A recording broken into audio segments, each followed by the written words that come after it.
que alegria e que temor. Se eu não me engano, esse culto é o que está mais cheio nesse ano, se eu estiver certo. Que honra, meus irmãos. Daqui a um mês vai fazer 4 anos que eu preguei aqui pela primeira vez, né? Preguei no último dia de 2017. Então, realmente, levar no coração tudo isso que eu vivi aqui é maravilhoso. Cresci. Eu vou continuar com os irmãos, de alguma forma, né? No final do sermão, eu vou fazer uma ilustração com esse estilete aqui. Só para os irmãos prestarem mais atenção durante a pregação, para pensar que horas ele vai usar o estilete. Mas eu não vou cortar nada, tá? Tá bom? É sempre um desafio pregar com tudo que Deus vem colocando no meu coração e pregar em 40 minutos. E eu estou muito, muito animado, muito feliz com a palavra de Deus.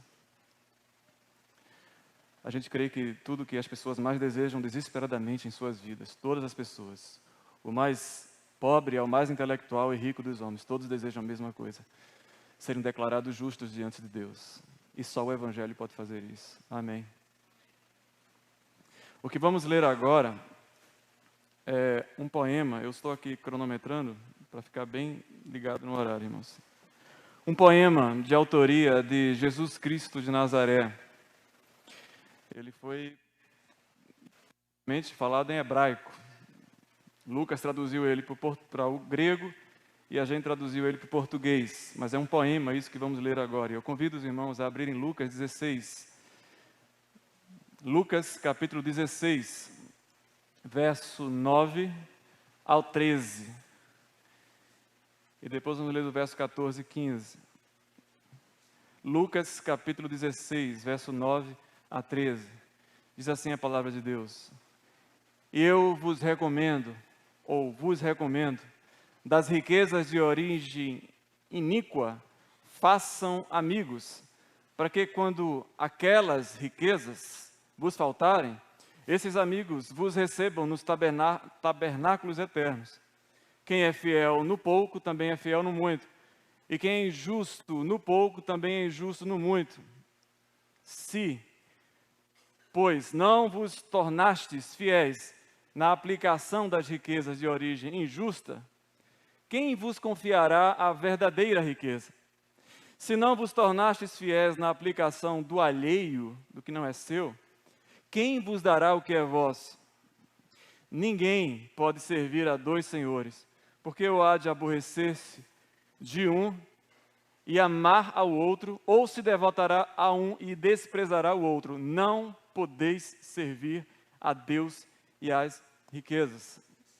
O poema acaba aqui.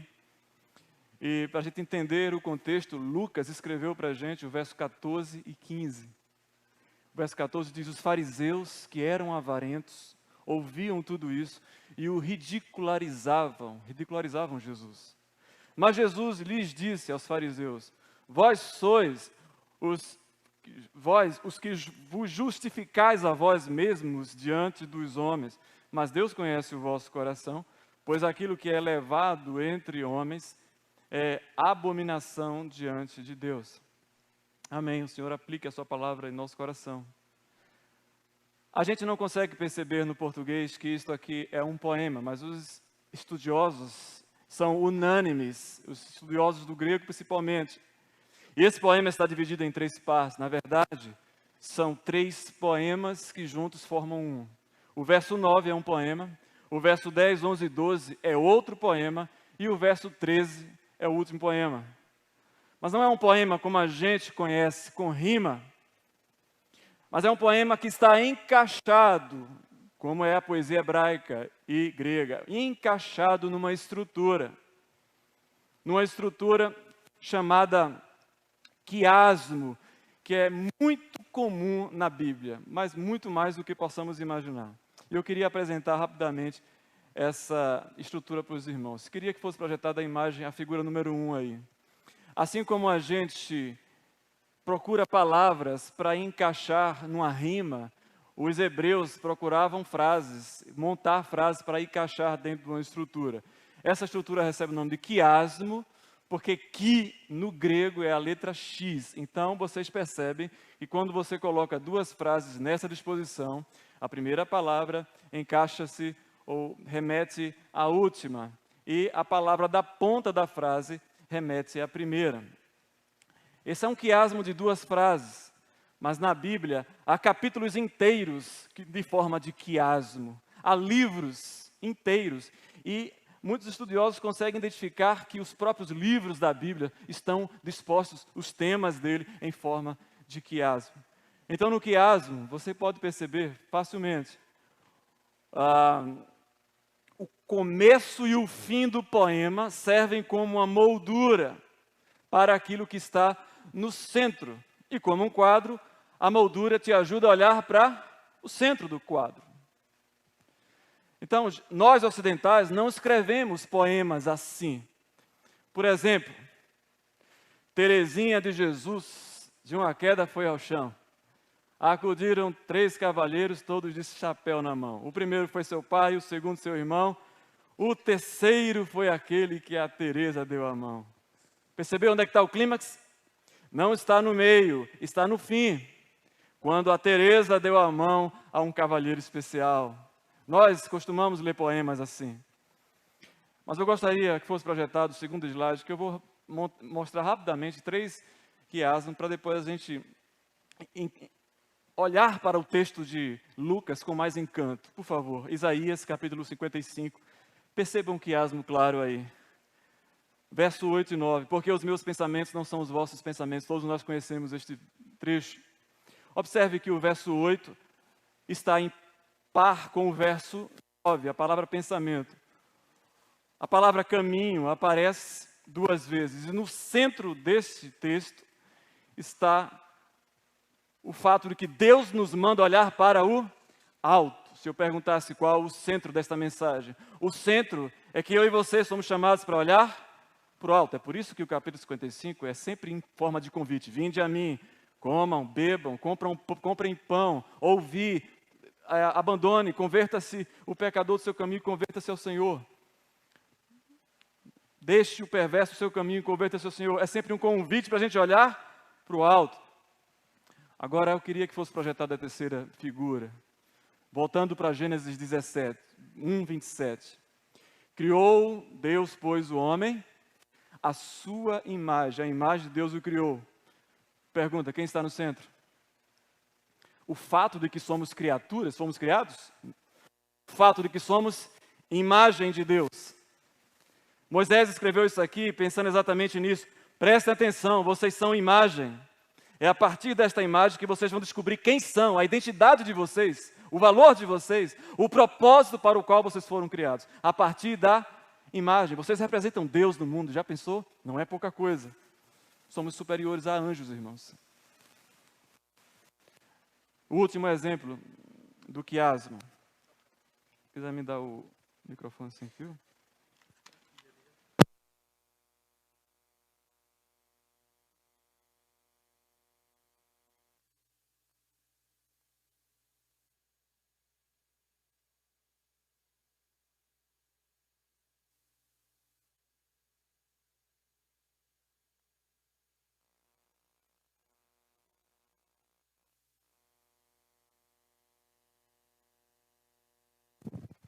Ai, que benção. Como se canta. O inimigo pelejou, mas não conseguiu. O último exemplo está no Salmo 67, se você puder colocar aí a 4ª imagem, por favor. Observe do verso 1 ao verso 7. O verso 1 aparece a 4ª imagem, a 4.1, Brenda. Lembra? Isso. A palavra, o verbo abençoe, aparece no verso 1 e no verso 7. A palavra terra aparece no verso 2 e no verso 6. Louvem-te os povos aparece no verso 3 e no verso 5. No meio, o que é que está no meio? O fato de que Deus está conduzindo toda a humanidade para o juízo. Nós nos alegramos, nós damos graças, ok? Deus abençoa a terra, mas tudo está apontando para um juízo glorioso e perfeito. É para aqui que a gente tem que olhar. Inclusive, nesse dia do juízo, a gente vai olhar e todo o joelho vai se dobrar e todo o olho verá, como a Bíblia diz, até mesmo essas bênçãos que hoje estavam escondidas de nós. Vamos nos maravilhar neste dia, glória a Deus. Então perceba, irmãos, que a poesia na Bíblia, ela serve para passar uma mensagem muito intensa, muito carregada teologicamente, cristocêntrica. Não são rimazinhas infantis, como 3 palavrinhas só, eu aprendi de cor. Por exemplo, os hinos que Paulo registra nas suas cartas, por exemplo, Filipenses 2, 5 a 11, a gente lê e não percebe que é um hino isso aqui. Tende em vós o mesmo sentimento que houve em Cristo, o qual, subsistindo em forma de Deus, não usou como usurpação o ser igual a Deus, antes se esvaziou, tornando-se obediente até a morte e morte de cruz. Isto era um hino cantado por nossos irmãos.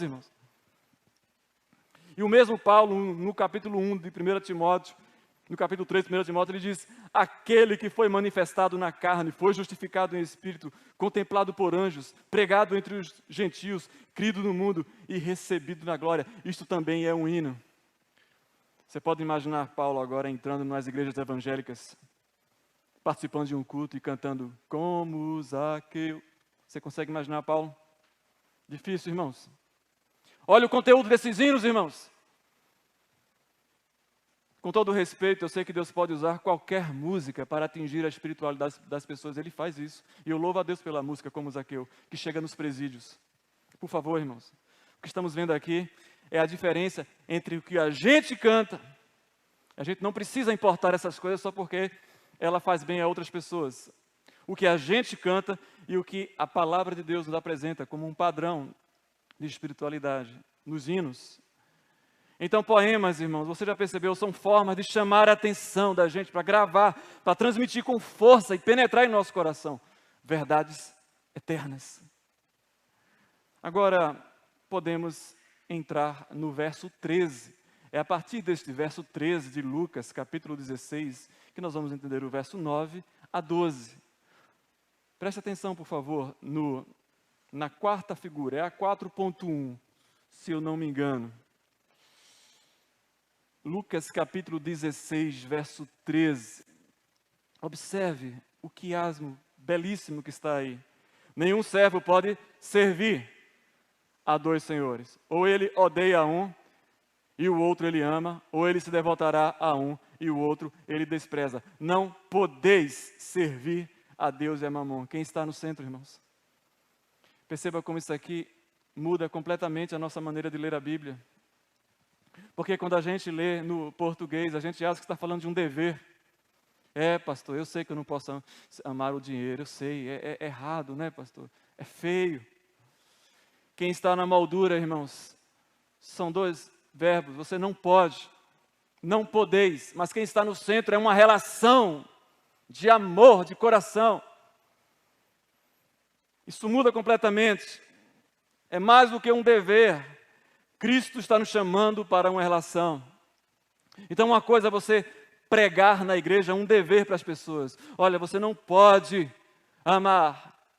Aí a gente implementa, né? Porque o devorador. Pronto, aí entrou o devorador, os crentes ficam loucos. O gafanhoto, né? Você não pode. Outra coisa bem diferente é você dizer: filho meu, dá-me o teu coração, os teus olhos se agradem dos meus caminhos. Como faz o provérbio diz tanto. Você deve escolher, filho, quem vai ter o controle do teu coração. Uma coisa é você jogar um dever na mão do pecador. Outra coisa é você se apresentar ao pecador e dizer: segue-me. Isso faz toda a diferença. Quando você joga um dever na mão do pecador, ele vai tentar cumprir e ele assume o controle. Mas quando você chama para uma relação de amor, ele se rende e ele derrama um vaso de alabastro de 300 dias de trabalho. Ele faz aquilo com devoção. Quando você dá um dever para um pecador e ele tenta cumprir, você sabe muito bem o que vai acontecer, nós sabemos. Primeiro, ele vai achar que dá conta. Eu consigo. É difícil, mas eu dou conta. Entrar no céu é difícil, mas com muito esforço e Deus abençoa, a gente consegue. Estou tentando entrar no céu. Ele está focado no dever. Segundo, esse sentimento cria um terreno fértil para o sentimento, eu quero chamar de sentimento aqui, chamado justiça própria, que todos nós conhecemos bem. O maior inimigo do Evangelho não é vício, bebida, coisas sujas. O maior inimigo do Evangelho chama-se justiça própria. Então não importa se o pecador já entendeu Romanos 5, que ele é justificado pela fé e que é salvo pela graça, não importa, a questão é sentimental. Ele começa a sentir que ser um cristão é uma questão de cumprir deveres. E ele vai tentar cumprir para se sentir mais justo diante dos homens e diante da sua consciência culpada. E o terceiro passo, quando você joga um dever na mão do pecador, você sabe o que acontece. Ele vai se comparar com outro pecador que não cumpre tão bem o dever como ele acha que cumpre. O que é que vai acontecer? Ele vai julgar o outro pecador. E ele vai colocar fardos pesados sobre os outros. E parabéns, você acabou de construir um fariseu. É exatamente assim que funciona, irmãos. Você sabe disso. Por outro lado, se o foco é a relação em amar a Deus, e o pecador se rende, primeiro, ele começa a olhar para a sua própria miséria, porque ele está rendido, quebrantado, constrangido com o amor. Ele está focado na relação e por isso ele percebe que Deus é santo.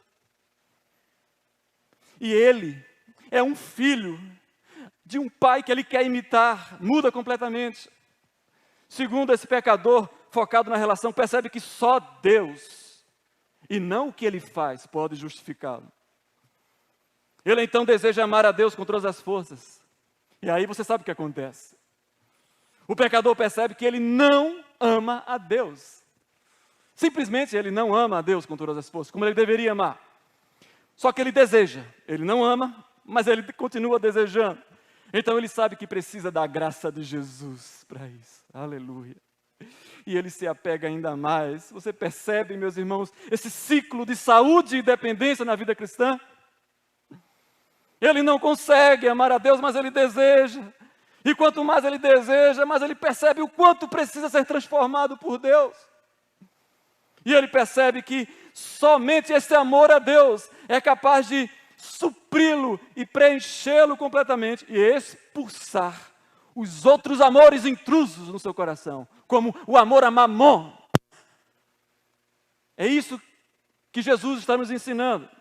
Esse é o espírito do evangelho do texto, que dificilmente você vai perceber numa leitura corrida, para ler a Bíblia só para dizer que leu. Focado no dever, no certo e errado, no pode e não pode. E aí transformamos a pregação no que as pessoas devem fazer. E quando eu começo a falar para você o que é que você deve fazer, eu estou até insultando você, porque eu estou supondo que você não sabe o que deve fazer. E você sabe o que deve fazer. O que falta a gente é espanto com o evangelho, não é saber o que deve fazer. Louvado seja o Senhor. E por que Jesus coloca a gente nesse foco, nesse centro da relação? Porque ele sabe que um amor é que expulsa o outro. Quando você ama a Deus, a obediência aos deveres é uma consequência. Você quer guardar os mandamentos. Porque você percebe que quebrar mandamento e carregar fardo de pecado, como o Hebreus diz, desembaracemo-nos de todo o fardo e do pecado. Pecado não é mais um controle de estoque. Pecado é um fardo que eu quero me livrar para conhecer mais a Deus. Agora faz sentido. Por que eu luto contra o pecado? Em nome de Jesus. Exatamente o que aconteceu com Paulo em Filipenses 3,8. Ele diz, eu considero tudo, todo o meu status, meu conforto, minha posição social, meus títulos, tudo eu considero como perda, por causa da sublimidade do conhecimento de Cristo, Filipenses 3,8. Ele comparou a sublimidade de conhecer a Cristo com a reputação judaica que ele tinha. Ele disse, não serve para nada, não me acrescenta nada. Eu sou tão apaixonado e extasiado pela glória de Jesus, pela beleza dele, pela sua suficiência, que para mim eu considero todas as coisas como perda. Eu não consigo me apegar a nada, tudo que eu quero é aproveitar essas coisas para anunciar e apresentar a Cristo. É a sublimidade do conhecimento de Cristo que faz Paulo abrir mão. E agora você pode entender, a partir do verso 13, você já entendeu o quiasmo no verso 13, você pode entender os versos 9 a 12. Por favor, acompanhe comigo o verso 9, do capítulo 16 de... Estava tão empolgado que eu esqueci que eu estava de máscara.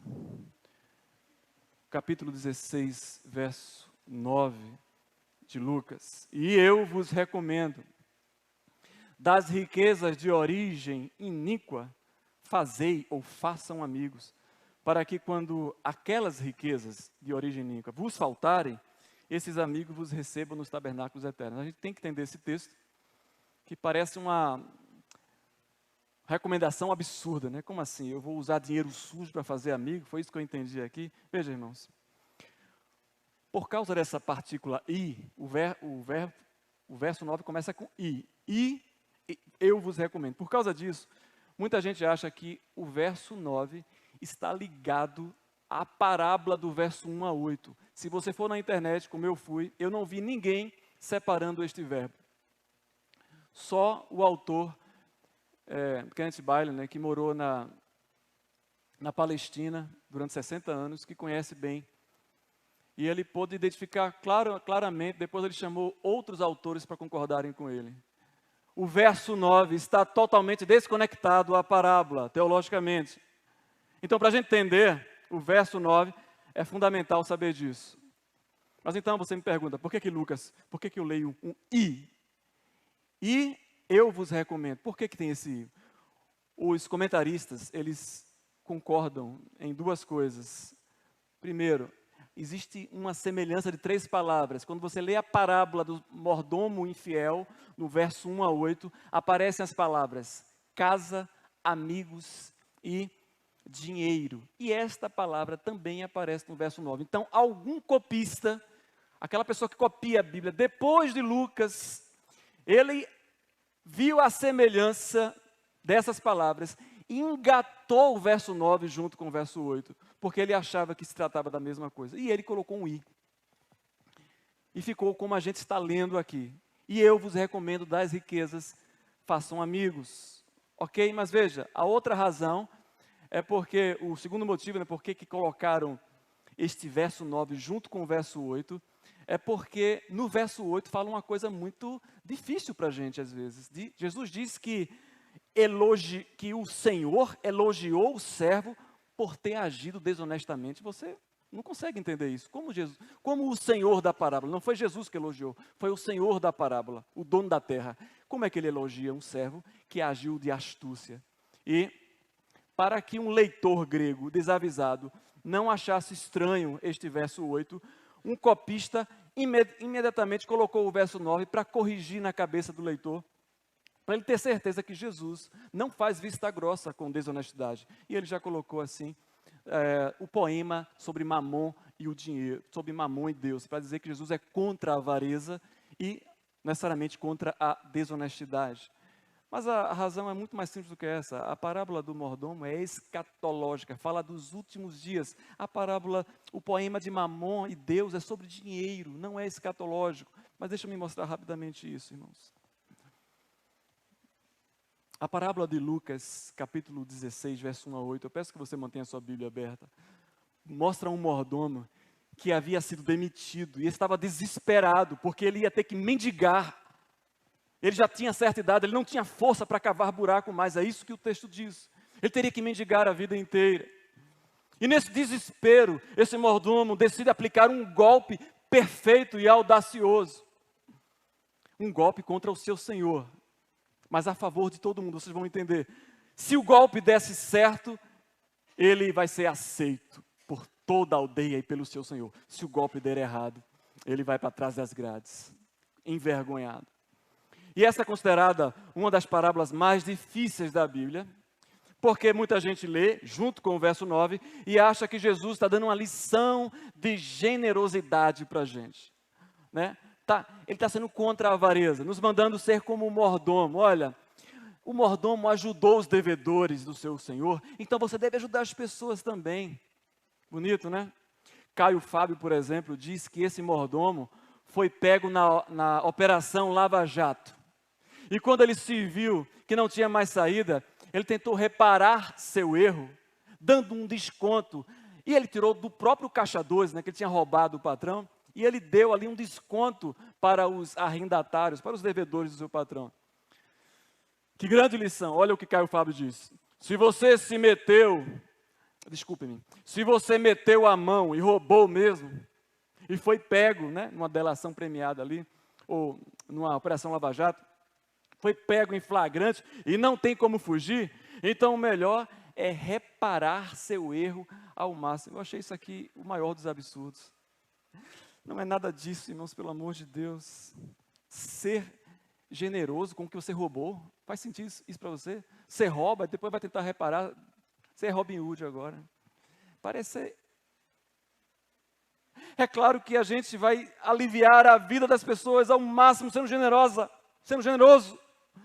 Mas Jesus nunca conta uma parábola para chegar numa conclusão débil e moralista como essa. Nunca, jamais.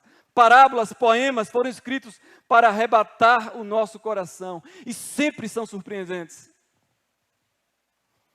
O que esse mordomo fez, irmãos, foi apostar toda a sua vida num plano audacioso, porque ele conheceu o caráter do seu Senhor, uma qualidade em comum que ele percebeu. Então o mordomo vai lá até os devedores do seu senhor, abre o livro contábil e pergunta para o primeiro, quanto é que você deve? O primeiro diz, eu devo 100 sacos de arroz. Olha aqui, eu vou mudar, você agora só deve 50. E ele, com um golpe de caneta no hebraico, ele muda o número de 100 para 50, de 120 para 60 e assim por diante. Ele dá um desconto para aquelas pessoas. E aí, o que acontece? Ele faz isso porque ele percebeu que o seu Senhor é um homem bondoso e paciente. Observe, por favor. Esse mordomo vinha defraudando o seu Senhor, é isso que o texto diz no verso 1. Ele vinha dando prejuízos financeiros, tratando os negócios do seu Senhor de qualquer forma. E as pessoas estavam denunciando ele para o seu Senhor. É isso que está acontecendo nessa parábola. E o Senhor manda chamá-lo e diz, o que é isto que eu ouço ao teu respeito? Nessa hora, o auditório de Jesus palestino ficou confuso, porque nenhum senhor palestino teria uma paciência como esse. Na primeira denúncia, chama, dá uma surra e bota na prisão. Não existe essa história de eu tenho ouvido denúncias. Isto chama a atenção do auditório palestino. Como assim eu tenho ouvido denúncias? Na primeira, você já é a pessoa mais detestável do mundo. Você não pode defraudar seu Senhor na Palestina. Este servo, então, percebe que o seu Senhor tem uma benevolência e uma paciência incomum. E ele, se valendo de pouco tempo, porque ele acaba de ser demitido, ao invés de se levar uma surra aí para a prisão, o seu Senhor apenas diz, você está demitido. Ele aproveita aquele pouco tempo que tem e vai na casa das pessoas para dar um golpe de caneta na dívida escrita no cartório lá. Agora você pode imaginar comigo a cena. De repente, o Senhor, que é um homem honrado, admirado e querido por toda a aldeia, e é um homem que tem uma paciência incomum, como o servo já percebeu, ele chega na aldeia e começa a ouvir gritos de alegria e júbilo, dizendo, que Senhor maravilhoso nós temos, que desconto Ele nos deu. Você como Senhor honrado, todo mundo te elogiando, falando seu nome, você zela por sua honra, você é um homem honrado, você ia acabar a festa dos seus aldeões, sim ou não? Ah, Senhor, a gente pensa com a mente ocidental, brasileira, não, eu ia acabar assim, eu ia chegar lá e dizer assim, vocês continuam devendo, o que ele fez foi desonesto, ele não deu um desconto autorizado, eu não autorizei ele para dar esse desconto. Observa, o Senhor da parábola fica calado, ele não estraga a festa dos seus aldeões, só ele e o servo sabem o que aconteceu, e ele chega para o servo no verso 8 e fala assim, elogiou, pois o Senhor, o servo, porque ele agiu astutamente. Deus em Cristo não acabou com a nossa festa, em Cristo Deus perdoou a nossa dívida, é sobre isso que a parábola está falando, e não sobre caridade, pelo amor de Deus, amém? se há uma relação desta parábola com o poema, é que nós devemos confiar completamente no caráter do nosso Senhor, na relação de amor. É uma relação de confiança e amor, e não uma simples questão de caridade. E agora podemos entender o verso 9, por favor. E eu vos recomendo: das riquezas iníquas, de origem iníqua, façam amigos. Veja a expressão riquezas de origem iníqua, no grego, são apenas duas palavras. Mamonas adica, ou seja, dinheiro injusto. O dinheiro que circula no mundo injusto. Não é dinheiro de propina, não é dinheiro de caixa 2, de roubo. É o dinheiro, as coisas que você compra com dinheiro, que circulam no mundo injusto. É isso que significa das riquezas de origem injusta. Agora, já existia uma palavra para dinheiro. A palavra grega para dinheiro é xerema. Por que Jesus não disse assim: do xerema injusto façam amigos? Ele não usou xerema, ele usou mamon, do mamon injusto. Ele pegou a palavra lá do hebraico, transliterou, do jeito que se lê no hebraico, ele trouxe para cá. Do mamon, nas versões gregas, mamonas, das mamonas. Adquia, do mamon injusto, façam amigos. Por quê, irmãos? Você sabe por quê? Porque Jesus está personificando o dinheiro. O dinheiro, para Jesus, está tomando lugar de uma entidade, de um Deus com D minúsculo. Dinheiro é aquilo que te promete, aquilo que só Deus pode te dar, de graça. Honra, justiça, segurança, paz, alegria. O dinheiro promete isso a você? Não promete. Ele só não pode cumprir, mas promete. O dinheiro fala assim para você: você não precisa buscar ser uma nova criatura em Cristo. A nova criatura que você quer ser é você com 1 bilhão na conta. Aí você é nova criatura. Porque você ia ser quem você quisesse com 1 milhão. Você ia dirigir o carro que você quisesse. E todo mundo ia te respeitar e você seria um sucesso. O dinheiro faz a mesma proposta que Cristo faz. Existe um novo você que é criado em Cristo. A nova criatura em Cristo. Mas o dinheiro diz assim: não. Você não precisa ser nova criatura, não. Você só precisa ser montado na grana. Aí você vai ser quem você quiser. Jesus, percebendo isso, ele coloca o dinheiro como uma entidade. E para impedir que esse dinheiro mande em você, Jesus fala de forma poética: façam amigos com o mamon injusto. Esta é a tradução literal aqui. Façam amigos do mamon injusto. Ou seja, ajude pessoas com mamon. Não é simples?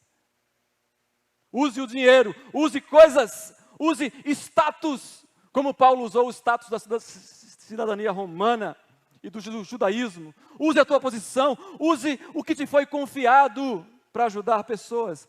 É desta forma que você pratica o amor do verso 13, que está no centro. Lembra aquele amor que está no centro? É dessa forma que você pratica o amor. Porque o amor é manifesto em ação. É a natureza do amor. Deus, por exemplo, quando quis provar o seu amor, deu o seu filho. Então, de que forma praticamos o amor? A resposta de Jesus no verso 9 é: usando ou subjugando o mamon da injustiça, ou o mamon injusto. Esse Deus demiurgo. Subjugue ele para fazer amigos, para ajudar pessoas. O princípio é claro, irmãos, você já entendeu. Ou você serve mamon, ou você o subjuga. As duas coisas não podem acontecer. Ou você usa, ou é usado. Não pode, as duas coisas não podem servir a dois senhores. E agora, podemos entender o verso 10 e 11. Por favor, verso 10 e 11 do capítulo 16. Quem é fiel no pouco, quem é fiel no pouco, é fiel no muito. E quem é injusto no pouco, também é justo no muito. Se, pois, vos tornastes fiéis na aplicação das riquezas de origem injusta, ou seja, nas riquezas do mamon injusto, para quê? Você percebeu, verso 10 e 11, que subjugar o mamon é a mesma coisa que ser fiel no pouco. Percebeu? Estão paralelos as frases. É um quiasmo, como vimos. Você percebeu que ser fiel no pouco é a mesma coisa de tornar-se fiel na aplicação do mamon injusto. É isso que diz o verso 11. Então perceba que é muito mais do que Seja fiel nas pequenas coisas, no carro da firma que você dirige e todo mundo maltrata o carro e você vai zelar pelo carro porque você é fiel. Isso também está aqui, mas vai muito mais além. Perceba que a palavra pouco equivale à palavra mamão injusto. Ou seja, o que Jesus está chamando para a gente, o foco é que o que a gente costuma chamar de muito, minha vitória tem sabor de mel, isso vai ser muito. O que a gente chama de muito, para Jesus, são coisas. É muito pouco.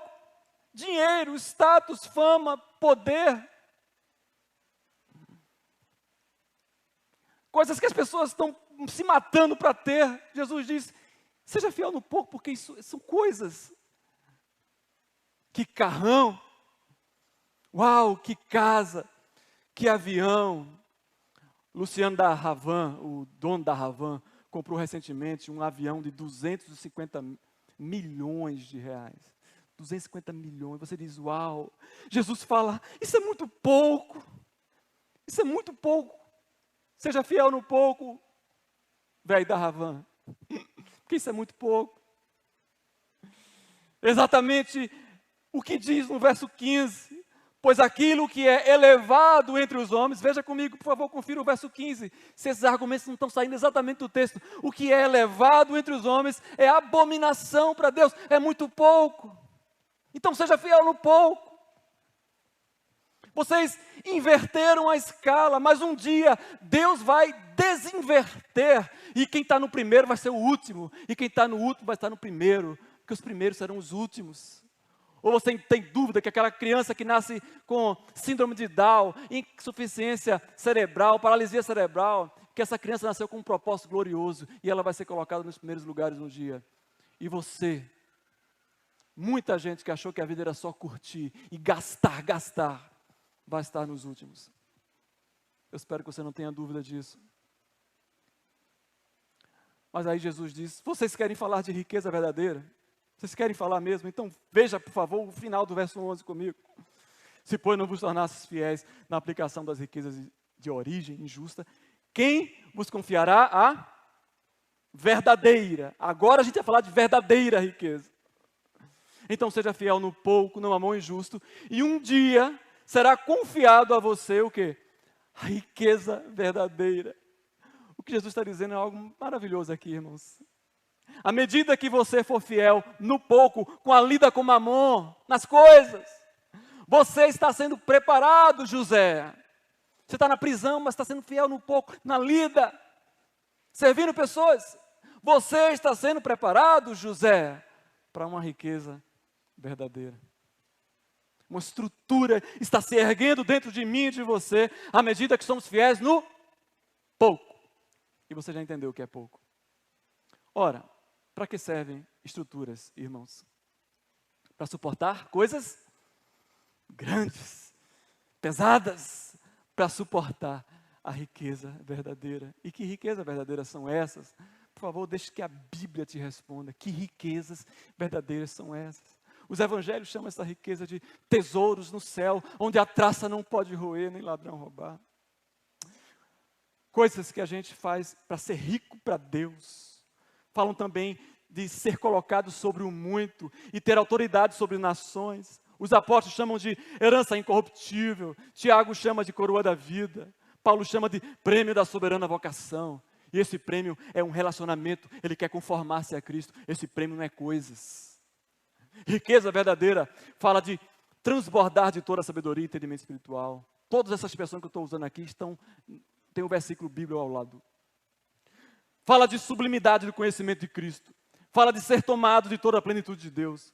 Fala de promessas para a vida que há de vir. Essa e daqui há de vir. Fala de ter uma entrada amplamente suprida no reino celestial do nosso Pai. Fala de atingir a estatura da maturidade de Cristo. Fala de intimidade, de conhecer as profundezas de Deus, que nem olhos viram, nem ouvidos ouviram. Fala de alegria indizível e cheia de glória. Fala de uma coroa de glória imarcessível. Imarcessível significa que não perde massa, que não murcha. Eu e você estamos murchando, literalmente murchando. Mas isso é uma coroa que não murcha. Aleluia. Fala de ser um utensílio de honra, útil ao seu possuidor. Vejam, todas essas bênçãos e outras que nem temos palavras no português para dizer, todas essas bênçãos nos acompanharão na eternidade. E você achando que entrar no céu é só chegar numa cabaninha e brincar no playground da Rua de Ouro, né? São bênçãos relacionais que diz respeito à glória, à honra, à autoridade e, consequentemente, à intimidade, acesso ao trono, aos aposentos do noivo, diz respeito à alegria. A gente está falando de riqueza verdadeira, irmãos, e não de Camaro amarelo. Camaro ainda está fazendo sucesso por aí, misericórdia. As pessoas ficam doidas quando vê um Camaro. Eu gostei do pastor Felipe que entrou no Camaro, e sentou e ele falou para a gente, é só um carro. Sempre eu lembro dessa ilustração do pastor Felipe Fontes. Estamos falando de um cargo de confiança, como foi dado a José do Egito, ou um cargo de capacitação, como foi dado a Salomão. Perceba que o que Jesus diz, essas coisas vão ser confiadas. Olha, propositalmente o verbo que ele usou, confiadas. Então não tem essa história de Deus te deu em dobro. Como recentemente veio uma senhora doente e ficou com o microfone durante horas. Eu acho que a Vanessa e o Racém escutaram. Me ajudem, eu estou doente, Deus te deu em dobro. E as pessoas, eu sei que tem uma superstição, medo de que se não ajudarem, vai acontecer alguma coisa ruim. E as pessoas ficam se sentindo culpadas e ajudam. Eu não quero interferir na sua ajuda que você dá a essas pessoas doentes. Mas observe que Jesus não está falando de lei do retorno, que Deus vai te dar em dobro. Corrente do bem. Faça o bem, cristão, porque a palavra de Deus diz para você fazer o bem. E não por causa dessa bobagem de corrente do bem. Por favor, em nome de Jesus. Nem esse papo evangélico de lei da semeadura. Um pastor famoso diz, se você planta feijão, você colhe feijão. Você planta carro, você colhe carro. Você planta dinheiro, você colhe dinheiro. Que bobagem, irmãos. Aí sai os crentes, tudo cheio de cobiça da igreja. Agora eu vou plantar dinheiro, eu vou colher 100 mil. Isso é a cobiça do mundo, essa é a amizade com o mundo. Jesus não está falando disso aqui, dessas riquezas. Dupla honra. Eu dei meu carro, ganhei 2. Tudo bobagem evangélica aqui. Deixa o coração dos crentes prostituídos. E Tiago vai dizer que essa amizade com o mundo é adultério contra Deus, é prostituição. Jesus está falando de que coisas confiadas não são retribuições que a gente espera, é muito mais. Jesus está falando de bênçãos relacionais, eternas, verdadeiras. Como a frase do pastor Paul Washer, que eu queria que fosse projetada aí. Coincidentemente eu li esta semana. Olha o que o pastor Paul Washer diz. Muitos irmãos aqui ouvem o pastor Paul Washer. É um homem que transpira piedade, não é isso, irmão Cleiton? Transpira piedade. Por que iríamos querer fama quando Deus nos promete glória? Por que deveríamos estar buscando riqueza do mundo quando a riqueza dos céus é nossa? Por que nós corremos para uma coroa que perecerá com o tempo, quando somos chamados para ganhar uma coroa que é imperecível? Isso é riqueza verdadeira, irmãos. O resto são coisas. Nosso Pai Celestial sabe que a gente precisa, sabe do que a gente necessita, mas são coisas. Mas pastor, onde esse texto de Lucas sustenta este argumento? De que riqueza verdadeira são relacionamentos, são honra, autoridade. Você leu comigo o verso 9 direito? Jesus diz, façam amigos do mamão injusto, para que esses amigos vos recebam em suas tendas eternas. Isso aqui é um poema, irmãos. Não vá traduzir literalmente tendas eternas, imaginar uma tenda lá no céu. Isso aqui é poema. As pessoas que você ajudou, que você serviu, vão estar de alguma forma, não me pergunte como, esperando você lá no céu. E você vai ter um cortejo de honra e alegria. Você tem dúvida disso? O que fazemos aqui é traduzido na eternidade, irmãos. As pessoas estão te esperando para te dar um cortejo de honra. Senta-te aqui, servo bom e fiel.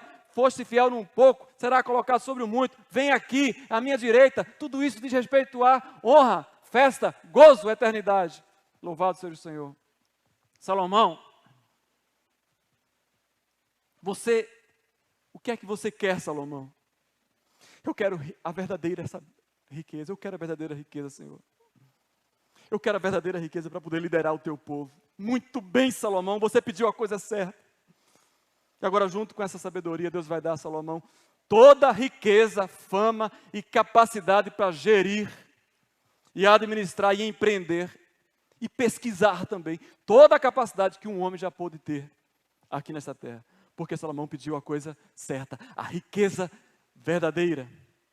Agora imagine, irmãos, o que acontece quando eu e você chega para o Pai das luzes, para o nosso Deus e diz: Pai, dá-me mais de Cristo, para eu poder servir as pessoas.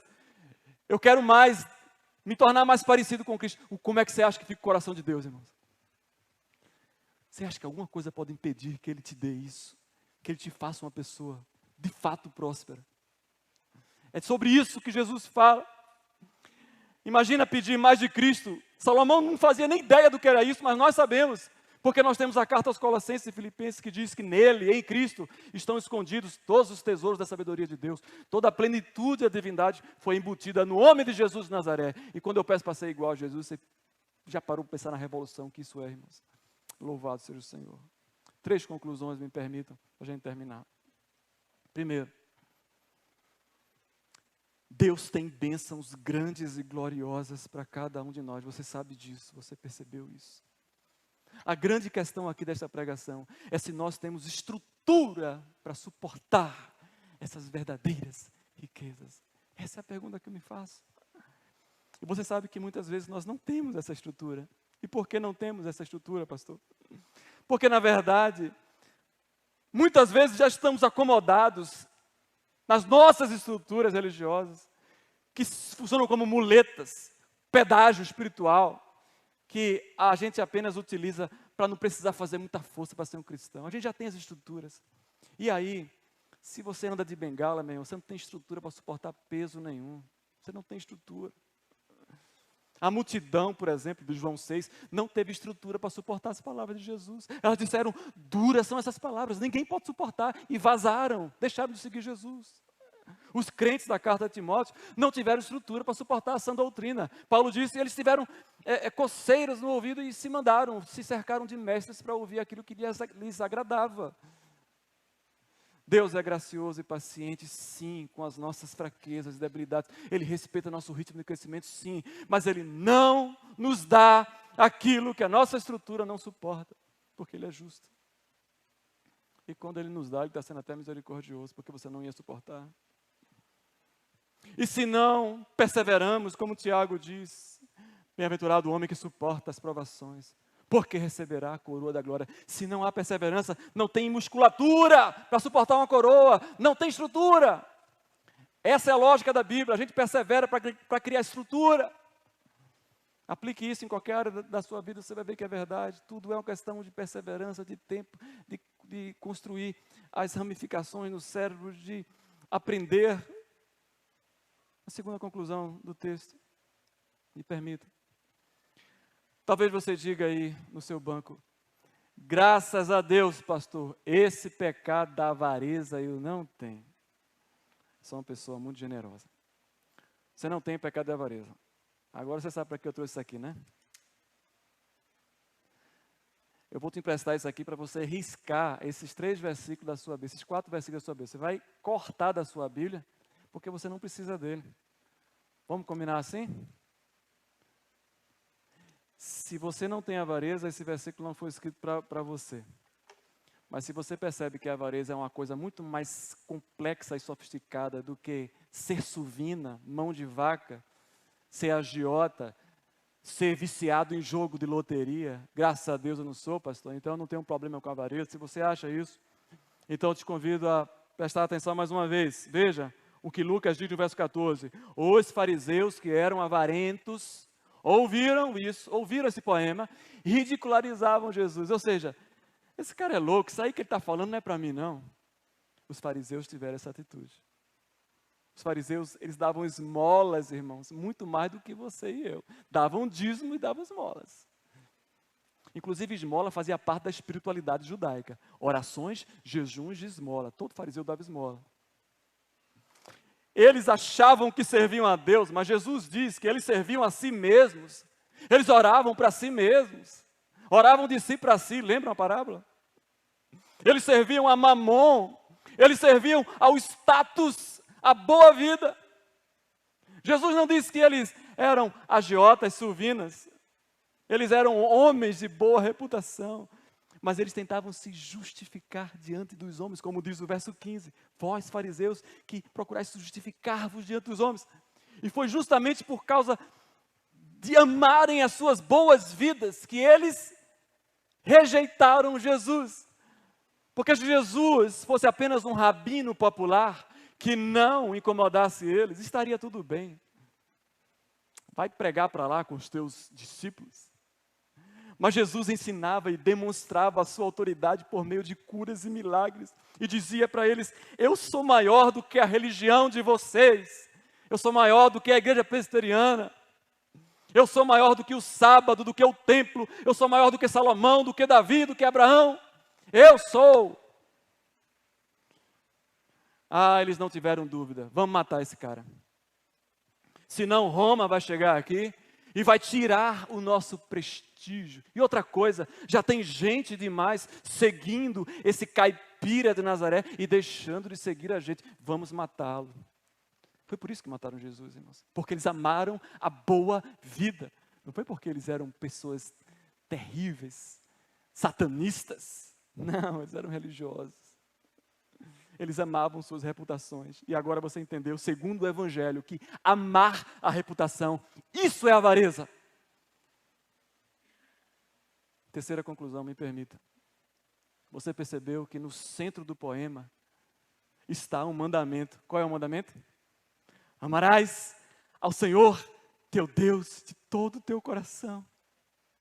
Portanto, Jesus não tem essa conversa terrível que os evangélicos têm de, busque o equilíbrio, busque a Deus, mas também busque as coisas da vida, porque tudo é uma questão de equilíbrio. Tenha um tempo para Deus.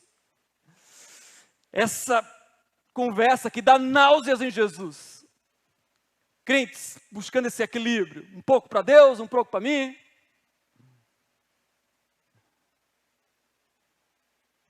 É isso que faz querer Jesus vomitar a gente, como ele diz em Apocalipse. Não, antes disso ele nos diz, ame a Deus e gradativamente você vai subjugar o mamon injusto.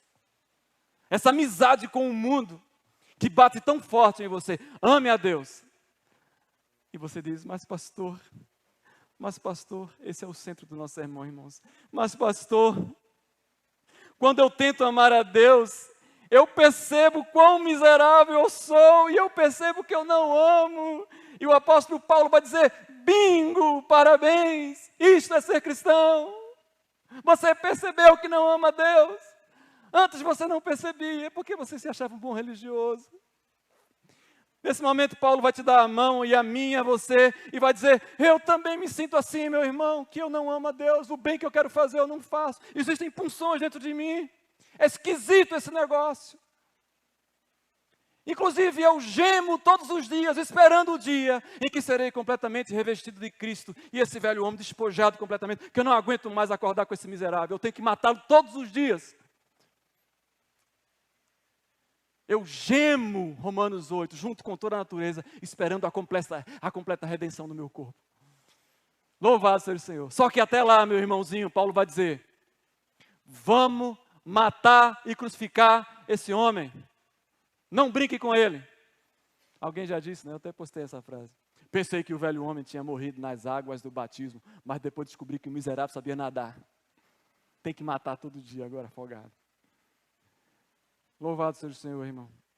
E por último, aos 54 minutos, por favor, me dê mais 2, 3 minutos.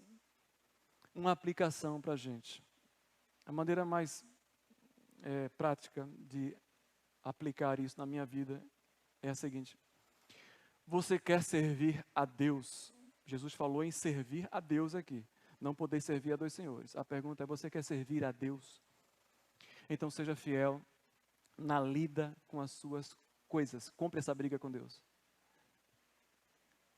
Seja fiel na tua relação com as coisas, com dinheiro, com status, com posição. Subjuga esse mamão injusto e use todos os teus títulos e posições e conforto, não importa. Use tudo isso não para ostentar, nem para competir, mas para abençoar pessoas na presença do Senhor, em nome de Jesus. Você quer servir a Deus? Sirva ao próximo. Ou você acha que vai servir a Deus cantando na igreja?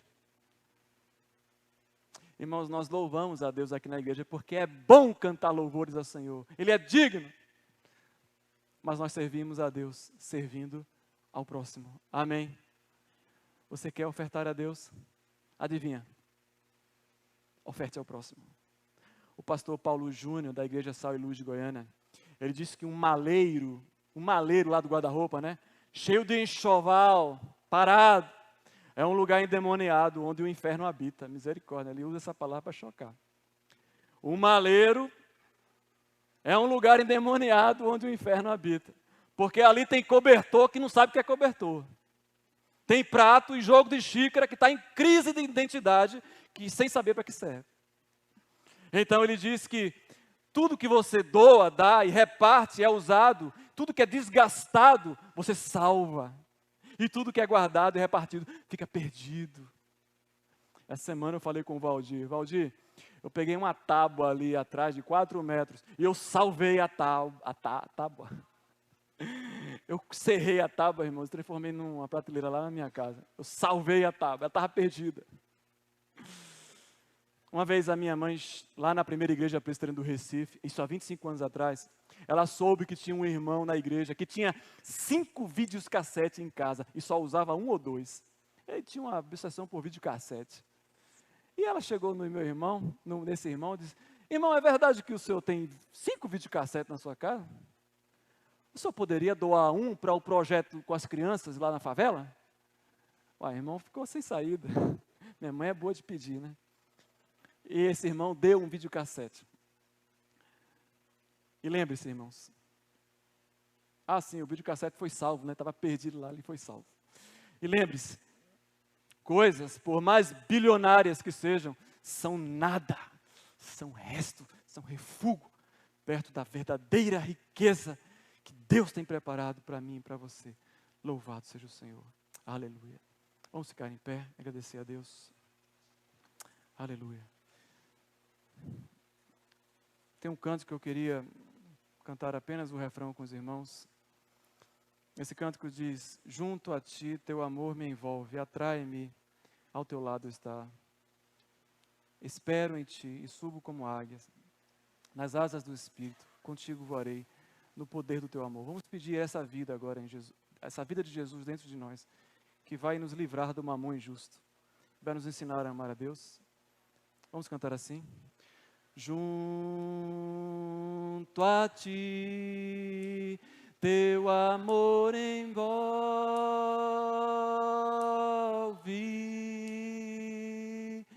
atrai-me,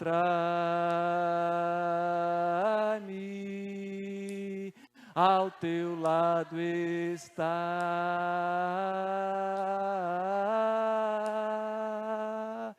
Espero em ti e subo como águia nas asas do Espírito, contigo voarei no poder do teu amor. Sim, Paizinho, é isso que queremos, este amor está no centro do universo, não só no centro do poema, mas da criação. Este amor em nosso coração, nos levando a guardar os teus mandamentos, a obedecer-te com todas as forças, fé. Este amor a ti, Senhor, sobre todas as coisas, porque tudo é teu, de ti, para ti convergem. Este amor, te suplicamos, faça-nos crescer, abre os nossos olhos, dá-nos, atrai-nos para ti como nós cantamos, atrai-nos, Pai. Ensina-nos cada dia mais a praticar, a não querermos servir a 2 senhores, mas a devotar todo o nosso amor a ti. Livra-nos desse velho homem, nos ensina a crucificá-lo, a espancá-lo, como Paulo diz, todos os dias, a esmurrá-lo, a fim de sermos agradáveis a Ti e criarmos uma estrutura que um dia receberá esta coroa de vida que nós tanto cantamos, tanto pregamos, tanto oramos. Ah, Senhor, nos atrai para este foco, Senhor, o foco de amar ao Senhor, e que toda a nossa obediência seja essa moldura, Senhor, essa moldura na nossa vida, para que os homens vejam nossas boas obras e glorifiquem a Ti. Louvado seja o Teu nome, em nome de Jesus. Amém, irmãos.